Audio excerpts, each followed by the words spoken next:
2021년 이 새해 첫 주일 우리가 신년 감사 예배로 오늘 이 자리에 참여하신 우리 성도님들, 그리고 또 온라인 방송으로 함께 오늘 참여하신 우리 성도님들 주님의 이름으로 환영하고 축복합니다. 새해에는 하나님께서 우리 교회에 주신 이 표처럼 은혜의 강물이 흘러 교회와 또 가정과 우리의 삶의 일터 가운데 이 물이 흘러서 닿는 곳마다 치유와 회복과 또 생명의 역사가 일어나는 이 한 해가 될 수 있기를 주의 이름으로 간절히 소원합니다. 새해 첫 주일에 하나님께서 우리 교회에 주신 이 비전을 가지고 함께 말씀을 나누기를 원합니다. 우리 교회에 주신 말씀뿐만 아니라 우리 가정에 주신 말씀, 그리고 또 내 삶에 주신 말씀으로 우리가 이것을 붙들고 이 한 해 동안 우리가 어떻게 하면 하나님의 이 은혜의 강물을 흘러보낼 수 있을지 우리가 고민하며 오늘 이 말씀 우리 함께 읽고 또 살피며 묵상하기를 원합니다. 사랑하는 성도 여러분, 교회가 무엇입니까? 교회는 뭐 하는 곳입니까? 코로나 팬데믹으로 인해 모이기가 어려운 상황 속에 있지만 우리가 지속적으로 지금 질문해야 되고 또 찾고 추구해야 될 것이 바로 교회의 본질에 대한 질문입니다. 그래야지 우리가 정확한 방향으로 갈 수 있습니다. 우리 소망교회가 정확한 방향으로, 하나님께서 원하시는 방향으로 저와 여러분들이 함께 갈 수 있습니다. 교회에 많은 사람들을 모으고 건물을 크게 올려서 교회를 세웠다고 해서 이것을 우리는 훌륭한 교회라 하지 않습니다. 교회가 봉사하고 구제하며 사회 정의를 위해 일한다고 해서 이것을 우리는 진정한 교회라고 우리는 이야기할 수 없습니다. 교회를 어떤 외형적인 결과만을 놓고 우리는 교회를 평가해서는 안 됩니다. 예수님께서 이 땅에 오셔서 불쌍한 사람들을 많이 도우셨습니다. 그러나 예수님은 자선 사업가가 아니십니다. 또한 예수님은 병든 자들을 많이 고쳐 주셨습니다. 그렇다고 해서 예수님은 의사는 아니셨습니다. 그리고 많은 사람들을 가르치셨으나 사람들을 교육하기 위해 이 땅에 오신 교육가도 아니셨습니다. 많은 사람들이 교회를 비판합니다. 교회를 자선단체로 오해를 하고 구제를 많이 하지 않는다고 비판합니다. 또 교회를 사회정의 실현단체로 오해하고 사회 불의에 정하지 않는다며 그렇게 비판하는 사람도 있습니다. 교회가 무엇입니까? 교회는 어떤 일을 하는 곳입니까? 교회에서 우리가 가장 우선적으로 해야 될 일은 무엇일까요? 교회가 교회되게 하는 것, 교회답게 하는 것이 무엇일까요? 오늘 이 베드로가요, 믿음의 형제들에게 교회가 무엇인지, 특별히 이 믿음의 형제가 지금 초대교회가 로마 정부로부터 이렇게 박해를 당하고 또 내부적으로는 이단들이 이렇게 거짓 가르침이 있는 그 상황 속에서 공동체가 분열하는 이 교회의 이 위기가 다가오는 이 순간 가운데에 베드로가 오늘 이 교회가 무엇인가, 교회의 본질에 대해서 이야기하고 있습니다. 교회는 바로 신령한 공동체입니다. 여기서 신령한이라고 하는 것은 아무 공동체나 붙는 수식어가 아닙니다. 이 신령한이라는 이 말 속에는 교회의 주인이 누구인지, 공동체의 주인이 누구인지, 그 공동체에 누가 거하시는지, 함께 하시는지 이야기하고 있는 수식어입니다. 교회는요, 하나님의 임재가 충만한 곳이고 또 하나님께서 거하시는 곳이며 머무시는 곳이며 또 하나님께서 주인이 되는 곳, 이것이 바로 교회이고 신령한 공동체입니다. 신령한 공동체는, 교회는 하나님으로부터 시작된 은혜의 물이 흐르는 곳이죠. 하나님의 보좌에서 물이 흘러 우리 교회 안을 적시고 그리고 성도들의 가정과 일터에 흘러들어가 우리 믿는 자들을 통해서 하나님의 은혜의 물을 흘러보내는 곳, 이것이 바로 교회입니다. 우리가 신령한 공동체로서 하나님의 이 은혜의 물을 어떻게 흘러보낼 수 있을까요? 우리가 고민하고 우리가 1년 내내 이 교회의 본질을 찾아서 우리가 힘써 추구해야 될 줄로 믿습니다. 오늘 주신 이 말씀을 가지고 하나님의 은혜를 흐르게 하는 교회라는 제목으로 하나님의 은혜의 말씀을 나누기를 원합니다. 첫째로 하나님의 은혜가 흐르는 교회는 어떤 교회냐면 신령한 젖이 있는 교회입니다. 오늘 본문 2절에 있는 말씀을 보십시오. 이 베드로가 믿음의 형제들에게 교회가 무엇인가, 무슨 일을 해야 되는 곳인가 이야기하면서 제일 첫 번째로 이야기하는 것이 신령한 젖입니다. 우리 같이 한번 2절에 있는 말씀 읽어보도록 하겠습니다. 시작. 갓난 아기들 같이 순전하고 신령한 젖을 사모하라. 이는 그로 말미암아 너희로 구원에 이르도록 자라게 하려 함이라. 아멘. 갓난 아기에게 필요한 것은 무엇일까요? 엄마의 젖입니다.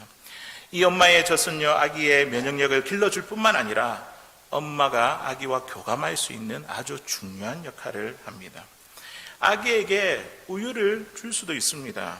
우유에 더 많은 영양소가 있지 않습니까? 그런데 이 우유를 아무리 이 갓난 아기에게 먹여도 흡수되기 어려운 영양소가 대부분입니다. 하지만 이 엄마의 젖은요, 적은 양으로도 아기에게 필요한 영양소를 충분히 공급해 줄 수 있습니다. 그렇기 때문에 이 아기에게 있어서, 갓난 아기에게 있어서 엄마의 젖이 얼마나 중요한지 모릅니다. 이 엄마의 젖은 이 아기에게 있어서 생명의 양식입니다. 이와 마찬가지로 믿는 자들에게 있어서 엄마의 젖과 같은 생명의 양식이 있습니다. 이것을 먹어야지 우리가 영적으로 건강해지고 우리의 믿음이 자라고 우리의 신앙이 자랄 수 있습니다. 우리의 믿음이 자라서 성장해서 성숙함에 이룰 수 있습니다. 베드로가 말하고 있는 이 신령한 젖이 무엇일까요? 지금 저와 여러분들이 생각하고 있는 그 하나님의 말씀입니다. 이 신령한 젖은 하나님의 말씀입니다. 사랑하는 성도 여러분, 교회는 뭐하는 곳입니까? 교회란 무엇입니까? 교회의 본질은 무엇입니까? 그것은 바로 이 교회는 하나님의 말씀이 있는 곳입니다. 하나님의 말씀이 선포되는 곳입니다. 하나님의 말씀이 공급되는 곳, 그곳이 바로 교회입니다. 교회가 신령한 젖이 공급되는 곳이라는 이 본질을 우리는 놓쳐서는 안 되겠습니다. 성도들은 교회에 모여 갓난아기가 엄마의 젖을 사모하듯이 우리는 말씀의 젖을 사모해야 됩니다. 말씀의 젖을 사모하는 것입니다. 말씀을 먹은 성도들은 그들의 믿음이 자랍니다. 예수님을 닮은 인격과 성품으로 자라게 됩니다. 하나님의 말씀은 우리를 구원으로 인도할 뿐만 아니라 우리를 예수님을 닮아가도록 우리를 성숙함에 이르게 합니다. 하나님의 은혜를 흐르게 하는 교회, 그 교회는 어떤 교회라고요? 풍성한 하나님의 말씀이 있는 곳, 신령한 젖이 있는 곳, 그곳이 바로 우리가 추구해야 할 은혜를 흐르게 하는 교회인 줄로 믿습니다. 초대교회를 한번 보십시오. 사도들이 전한 복음을 듣고 회개해서 믿는 사람들의 수가 점점 많아졌습니다. 교회 성도들이 많이 모였다는 것이죠. 그러다 보니까 사도들이 말씀 외에 감당해야 되는 일들이 너무 많았습니다. 말씀해 보니까 한 가지 예로 어떤 예가 나오냐면 헬라파 유대인들이 구제에서 제외되는 이 문제를 가지고 히브리파 사람들을 원망하는 그 일이 생겼습니다. 사람들이 많다 보니까 교회 안에서 사람들 간에 이런저런 문제들이 생기고, 그리고 이 일들을 일일이 해결해야 될 그 일들이 많아졌던 것입니다. 이 일들을 다 해결하려면 사도들이 얼마나 바쁠까요? 그러다 보니까 이 사도들이 정말 힘쓰고 집중해야 할 이 일을 하지 못하게 되었습니다. 그래서 사도들이 결정한 게 있습니다. 결단한 게 있습니다. 그게 무엇이냐면 교회에 일꾼들을 세웠습니다. 7 집사들을 세웠죠. 그러면서 사도들이 이렇게 이야기합니다. 우리는 오로지 기도하는 일과 말씀 사역에 힘쓰리라 하니, 사도들은 알았습니다. 교회가 뭐 하는 곳인지, 교회의 본질이 무엇인지, 하나님의 말씀이 선포되고 하나님의 말씀을 풍성하게 공급하는 일, 이것이 교회에 해야 되는 일인 것을 알고 많은 사람들이 모여가지고 많은 일들을 해야 됐지만, 그거 일꾼들을 세워서 맡겨놓고 이 사도들은요, 기도하는 일과 말씀 사역에 집중했습니다. 힘을 썼습니다. 그렇게 했더니 교회 가운데 어떤 일이 일어났습니까? 사도행전 6장 7절에 있는 말씀인데요, 우리 같이 한번 읽어보도록 하겠습니다. 시작. 하나님의 말씀이 점점 왕성하여 예루살렘에 있는 제자의 수가 더 심히 많아지고 허다한 제사장의 무리도 이 도에 복종하니라. 아멘. 사도들이 지금 교인들을 챙기고 교회 문제들을 해결하기 위해 막 온몸을 가지고 수고하고 막 뛰어다닌 것이 아니라, 그렇게 뛰어다니면 더 하나님의 은혜가 많이 흐를 것 같은데, 그런데 그것이 아니라 오늘 사도들이 본질을 붙잡고 말씀을 붙잡고 말씀에 힘쓰기를 시작할 때에 하나님의 은혜가 어떻게 해요? 말씀을 통해서 흘러가는 것을 보게 됩니다. 사람이 하는 것이 아니라, 하나님의 은혜가 흐르는 것은요, 사람이 하는 것이 아니라 하나님의 말씀이 하는 것입니다. 사도들이 말씀에 집중하고 힘을 쓰니까 그 말씀을 통해서 은혜가 흐르는데 어떻게 되었습니까? 제자의 수가 더 힘이 많아지고 허다한 제사장의 무리도 이 도에 복종하니라. 이 제사장은 누굽니까? 유대 종교 지도자들이잖아요. 예수님을 모르는 사람들이잖아요. 그런데도 사도들이 교회의 말씀에 집중하니까 하나님의 은혜가 흘러가서 제자들의 수가 심히 많아지고 예수님을 알지 못하는 제사장 무리에게도 이 복음이라는 이 도에 복종하는 하나님의 은혜가 흘러가는 놀라운 일이, 놀라운 역사가 일어나게 되었습니다.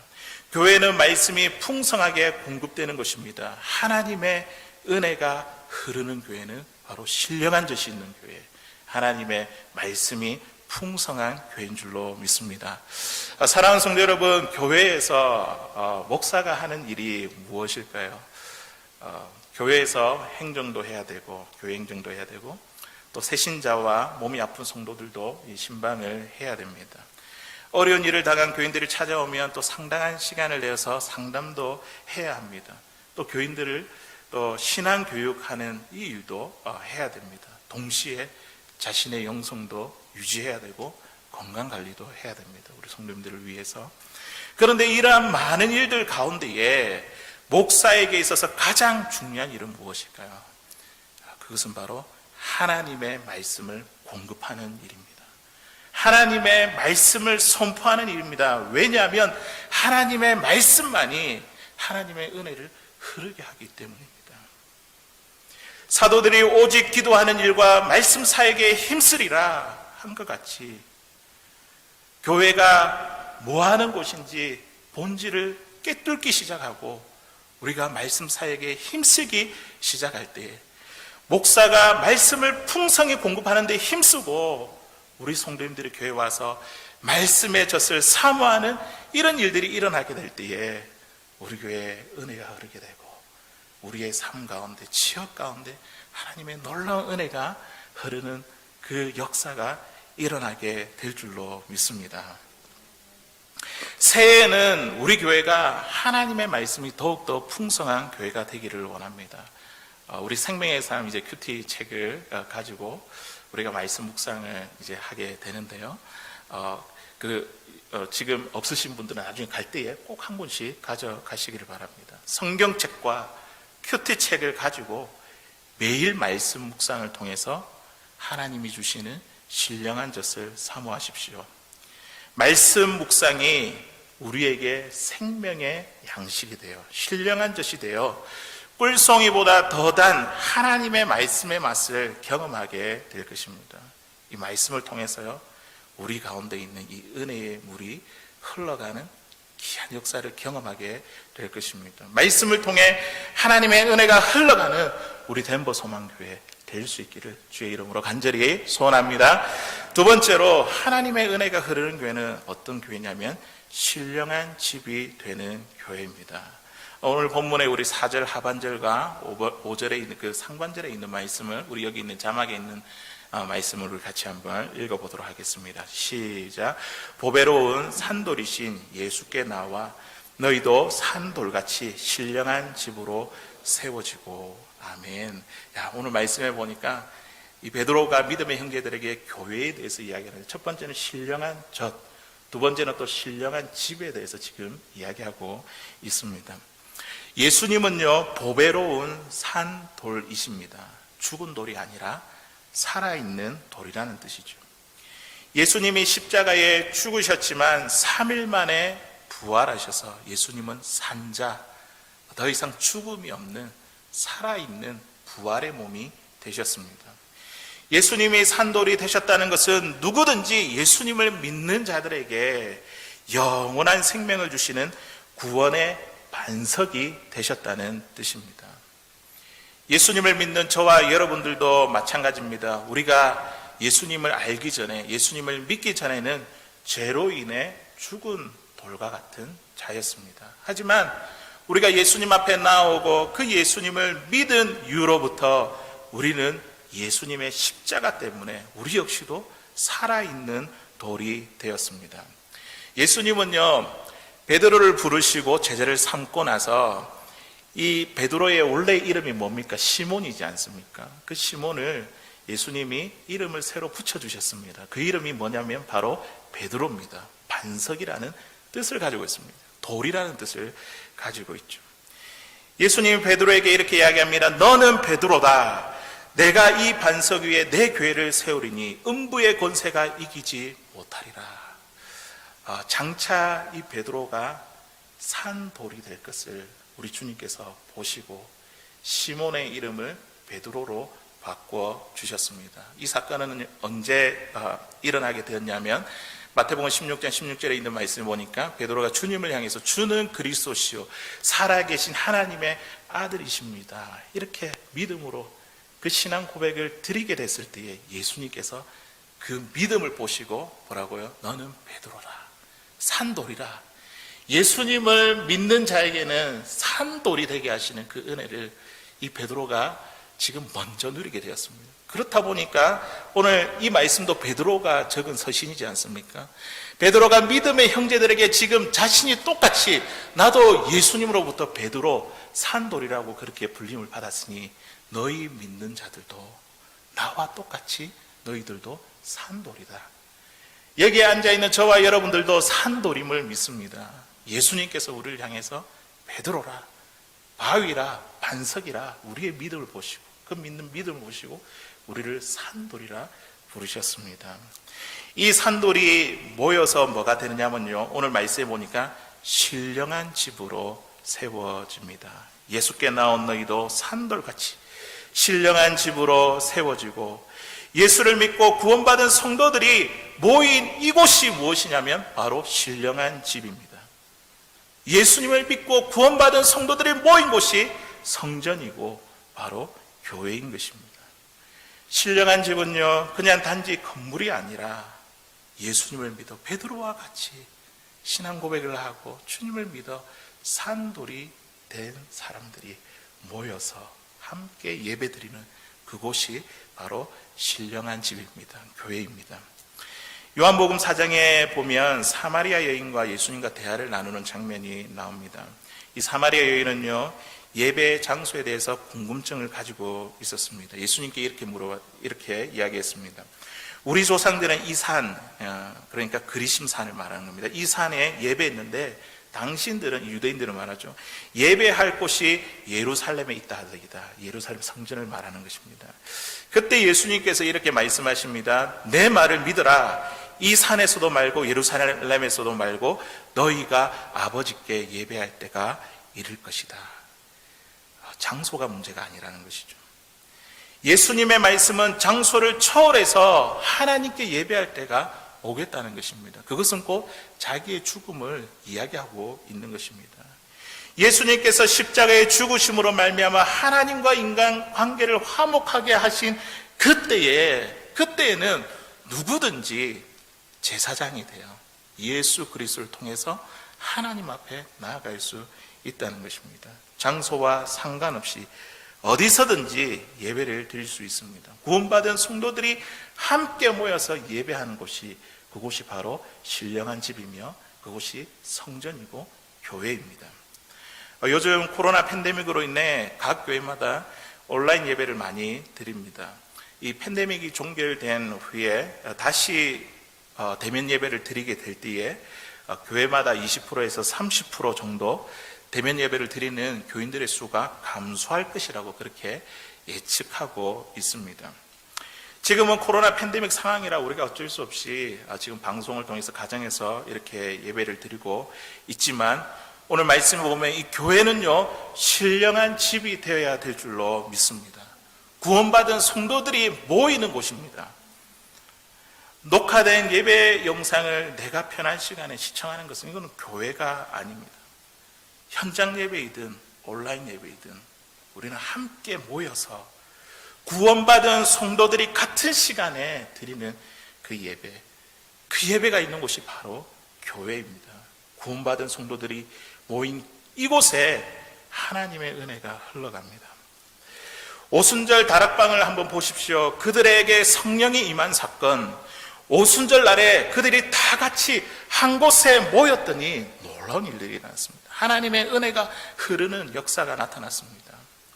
하늘로부터 급하고 강한 바람 소리가 온 집을 가득 메우게 되었고, 불의 혀처럼 갈라지는 그것들이 각 사람 머리 위에 임하게 되었습니다. 모두 다 성령 충만함을 받고 성령께서 말하게 하심에 따라서 각 사람들이 방언을 하기 시작했습니다. 그들이요, 오순절 날에 함께 모였을 때에 성령의 역사가 일어났습니다. 그들이 함께 모여서 기도할 때에 하나님의 은혜가 흐르는 놀라운 역사가 나타났던 것입니다. 하나님의 은혜가 흐르는 교회는 구원받은 성도들이 모이는 교회입니다. 산돌같이 신령한 집으로 세워지는 교회입니다. 그리고 초대교회가 날마다 마음을 같이해서 성전에 모이기를 힘썼더니, 그들이 모이기를 힘썼더니, 구원받은 성도들이 모이기에 힘썼더니 이 초대교회 가운데 어떤 일이 일어났습니까? 사도행전 2장 47절에 있는 말씀입니다. 우리 같이 한번 읽어보도록 하겠습니다. 시작. 하나님을 찬미하며 또 온 백성에게 칭송을 받으니 주께서 구원받는 사람을 날마다 더하게 하시니라. 아멘.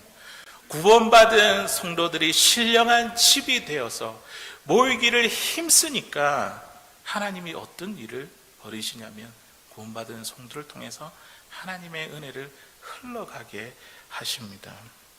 교회를 통해서 그 지역에 있는 사람들에게 하나님의 은혜가 흘러갔습니다. 그러니까 그곳에 있는 온 그 백성들이 어떻게 합니까? 믿는 사람들을 칭송하고 구원받는 사람을 날마다 더하게 하는 그런 놀라운 역사가 일어났습니다. 우리가 함께 모이는 거 아무것도 아닌 것 같지만, 구원받은 백성들이 신령한 집이 되어 우리가 모이고 기도하고 시작하게 될 때에 이것이 하나님의 은혜를 흐르게 하는 통로가 된다는 것입니다. 이것을 통해서 우리 지역에 있는 잃어버린 영혼들이 주님을 알고 돌아오게 될 것입니다. 하나님께서 우리를 통해서 은혜를 흘러 보내어서 그 은혜를 통하여 치유와 회복의 역사가 일어나며 하나님께서 다시 그들이 구원의 현장으로 돌아오게 하실 것입니다. 새해에는 우리 덴버 소망교회가 모이기에 더욱 힘쓰는 교회가 되기를 소망합니다. 물론 코로나 팬데믹으로 인해 우리가 현장에서 이렇게 모일 수는 없지만, 우리가 온라인이라는 이 도구를 통해서 우리가 함께 기도하고 또 성경 공부도 하며 큐티 모임도 하고 또 성도의 교제를 나누기를 원합니다. 더 힘써서 우리가 모이게 될 때에 그 모임을 통해서 하나님께서 우리를 통해 은혜가 흘러가게 해 주실 줄로 믿습니다. 이 은혜가요, 우리뿐만 아니라 우리의 배우자에게, 자녀들에게, 그리고 우리가 만나는 사람들에게 흘러가게 될 것입니다. 모이기에 힘써 신령한 집이 되는 우리 덴버 소망교회가 될 수 있기를 주의 이름으로 간절히 소원합니다.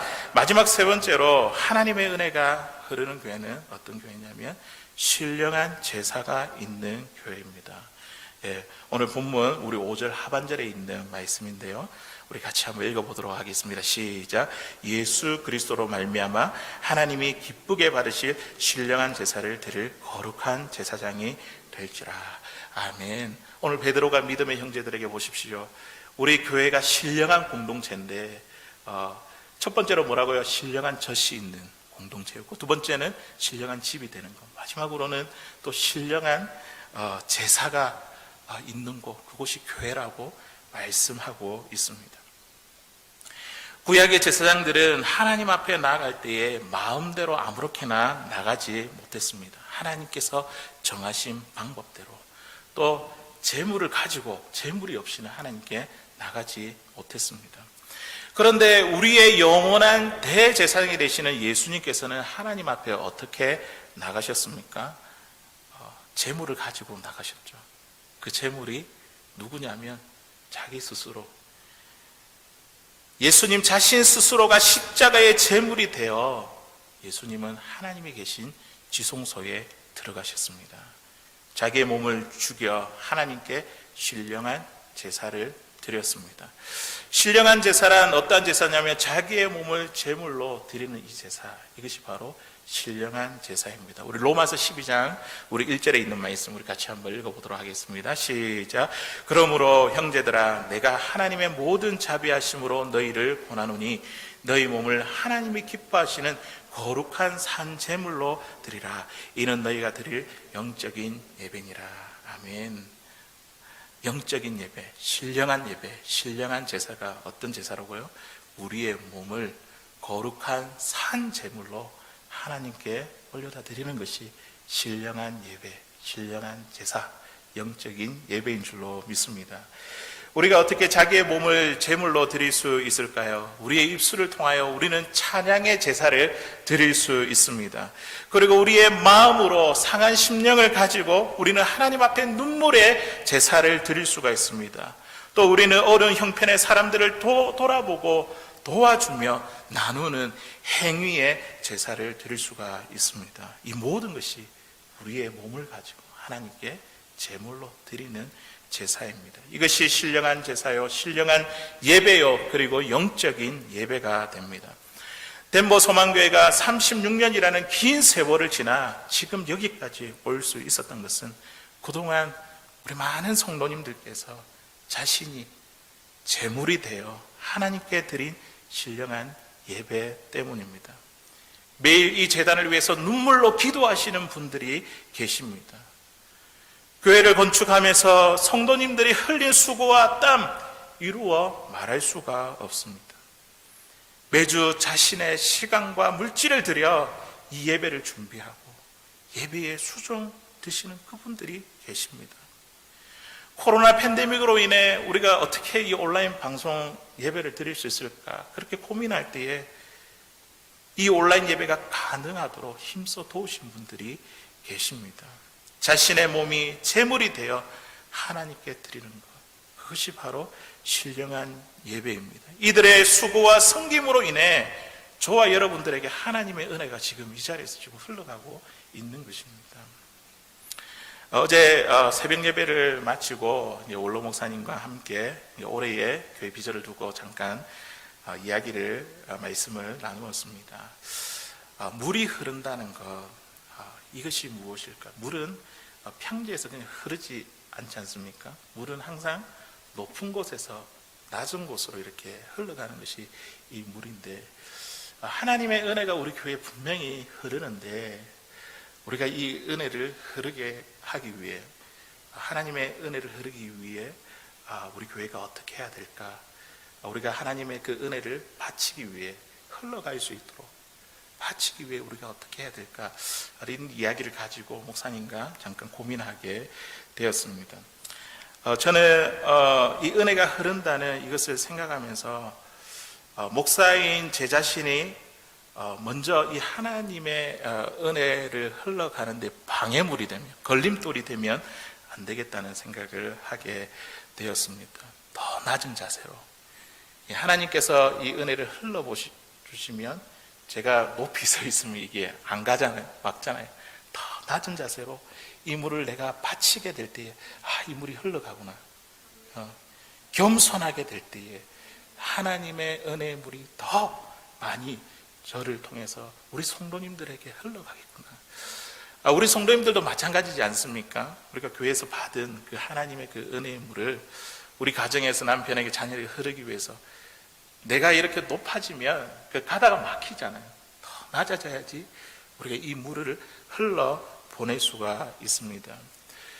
성도님들에게 내 생각을 주장하지 않는 것, 나의 수고를 자랑하지 않는 것, 묵묵히 하나님께서 맡겨주신 그 일들을 감당하게 될 때에 하나님은 저를 통해서 은혜의 물을 흐르게 하실 것입니다. 재물을 한번 생각해 보십시오. 재물은요, 살아있으면 재물이 못 됩니다. 구약시대 때에 짐승을 가지고 재물을 드릴 때는 그 산채로 갖고 온 것이 아니라 짐승을 죽였잖아요. 각을 다 뜨고 죽인 상태에서 갖고 와서 하나님께 제물로 드렸습니다. 우리가 하나님 앞에 제물이 되기 위해서는 우리가 살아있어서 하나님께 드릴 수 있는 신령한 제사가 될 수가 없습니다. 우리 자신을 죽여야지 하나님께 드릴 수 있는 신령한 제사가 될 수 있습니다. 내 고집과 욕심과 교만함을 쳐서 예수 그리스도께 복종시켜 제물로 드리는 것, 내 자신을 제물로 드리는 것, 이것이 바로 우리가 드려야 될 신령한 예배입니다. 하지만 내 욕심과 고집을 꺾어 자신을 죽인다는 것, 이거는 우리가 말처럼 쉽지 않습니다. 맞죠? 우리는 항상 우리의 육체의 욕심이 계속 올라옵니다. 내 몸을 제물로 하나님께 드린다는 것은 우리는 결코 쉬운 일이 아닙니다. 그럼에도 불구하고 베드로가 지금 이와 같이 이야기하는 것은 무엇이냐면, 우리가 우리의 몸을 죽여서 제물로 드릴 수 있다는 것이죠. 내가 할 수 있는 것이 아니라 내 안에 살아계신 예수 그리스도, 그분이 하게 하시면 내 몸을 제물로 죽여서 하나님 앞에 드릴 수 있는 신령한 예배를 드릴 수 있다는 것입니다. 우리 갈라디아서 2장 20절에 있는 말씀을 함께 우리 읽도록 하겠습니다. 시작. 내가 그리스도와 함께 십자가에 못 박혀나니 그런즉 이제는 내가 산 것이 아니요 오직 내 안에 그리스도께서 사시는 것이라. 이제 내가 육체 가운데 사는 것은 나를 사랑하사 나를 위하여 자기 자신을 버리신 하나님의 아들을 믿는 믿음 안에서 사는 것이다. 아멘. 우리가 예수님을 믿은 것은요, 우리의 죄와 정욕과 이 모든 것을 십자가에 예수님과 함께 다 못 박은 것입니다. 우리 안에 누가 사십니까? 나는 죽고 누가 사신다고요?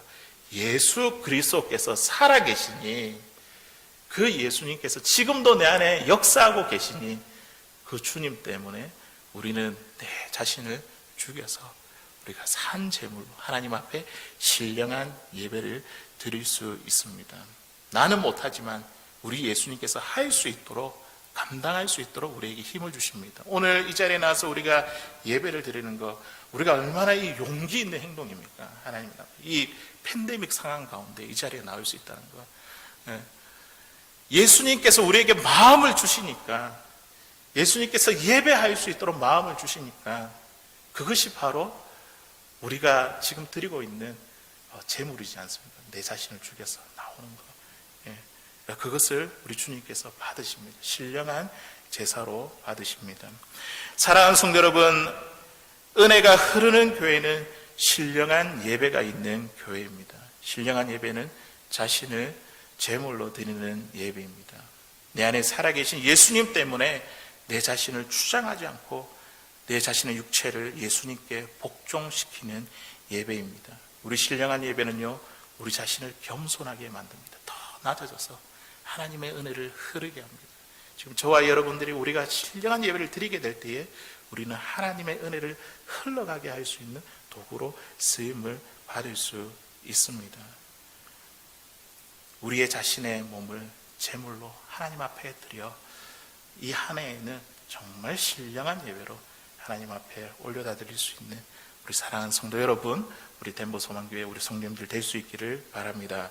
이제 말씀을 맺겠습니다. 오늘 베드로가 믿음의 형제들에게 전하고자 한 이 교회의 본질은 무엇입니까? 어떻게 하면 우리가 하나님의 은혜의 물을 흘러갈 수 있도록, 흐르게 할 수 있는 교회가 될 수 있습니까? 그것은 바로 베드로가 오늘 이야기할 때 우리가 신령한 젖이 있는 그 교회, 또 그리고 우리가 신령한 집이 되는 교회, 구원받은 성도들이 모이는, 힘써 모이는 교회, 또 우리 자신을 제물로 드리는 신령한 예배가 있는 교회, 그것이 교회의 본질이다, 우리에게 가르쳐 주고 있습니다.